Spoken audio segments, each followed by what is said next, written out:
बड़े दुख की बात है कि खित्ता पीर पंजाल तहसील बुद्धल बडाल के अंदर 17 लोगों की नामालूम बीमारी की वजह से जान चली गई।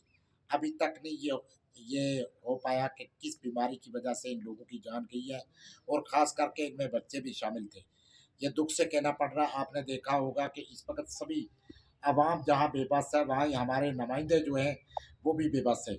इस ज़िम्न में जब आपने जावेद चौधरी जो ऑनरेबल एमएलए बुद्धल हैं, उनकी आपने कल सुनी होगी उनकी प्रेस कॉन्फ्रेंस, उनको देखकर मुझे भी रोना आ रहा है कि हमारे जो एमएलए जिनको हमने चुना था, जिनको बनाया था, इस फर्जी इंतज़ामिया में मैं ना मानूँ की पॉलिसी जो दिल्ली ने अपनाई हुई है, अब हमारी लाशों पर भी सियासत कर रहे हैं।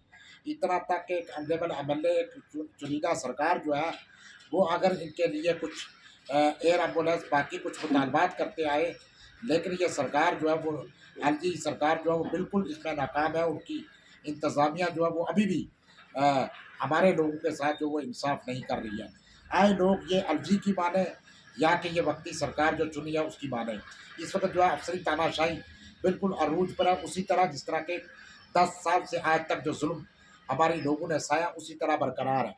इस सरकार के चुनने के बाद भी हमें ये उम्मीद थी कि सरकार ग्राउंड लेवल पे काम करेगी, लेकिन ऐसा नहीं हो पाया।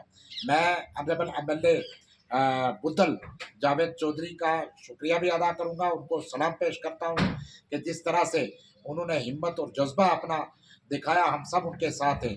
इस दुःख और मुश्किल की घड़ी में खित्ता पीर पंजाल की अवाम और हम सब उनके साथ शाना बशाना है और हम यकीन दिलाते हैं कि जावेद साहब जहाँ आपको हमारी ज़रूरत पड़ेगी, हम इन गरीब उन मज़लूम लोगों के साथ जो हो रहा है, जिस तरह से उनकी मौतें हो रही हैं, हम आपके साथ हैं। लेकिन दुःख इस बात का है कि चुनिंदा लोग खित्ता पीर पंजाल के अंदर और भी हैं जो बोलने से कासर है, जो हक की आवाज़ उठाने में कासर है। हालाँकि हमारे ऑनरेबल एमएलए ऑनरेबल सीएम साहब जो है वो मरकज़ी सरकार की तारीफ़ करते थकते नहीं, लेकिन इसके बावजूद भी मरकज़ जो है वो पूरी तरह से मैं ना मानूँ की पॉलिसी पे अपनाया है। अभी तक भी ग्राउंड लेवल पे कुछ नहीं हो रहा है और ख़ास करके आज मैं और बाकी क्या मिसालें दूँ, लेकिन ये एक बहुत बड़ी मिसाल है कि अगर इस तरह का वाक़या कहीं कठुआ में या जम्मू में होता, तो वहाँ पर ऑनरेबल प्राइम मिनिस्टर और ऑनरेबल होम मिनिस्टर जहाँ वहाँ पहुँचते। ये दिक्कत और बड़ी अफ़सोस की बात है कि हमारे लोगों के साथ नाइंसाफ़ी है।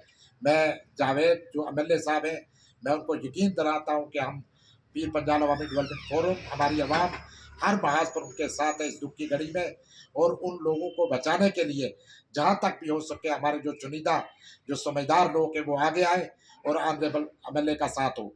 इस वक़्त जो बीजेपी के जो कठपुतली लोग बने हुए हैं या बाकी पार्टियों के, मैं उनसे भी कहना चाहूँगा कि इस मुश्किल घड़ी में सियासत को अलग रख के इन लोगों का साथ दिया जाए जो हक की आवाज़ उठाएँ। मैं अब दोबारा से यही कहूँगा ऑनरेबल सीएम साहब से कि अगर वाक़ई आपकी सुनवाई आपको हमने चुन के भेजा था, आपकी सुनवाई नहीं, चपलूसी के बजाय आप एहतजाज करें, अवाम जो है सड़कों पे निकलेगी। शुक्रिया।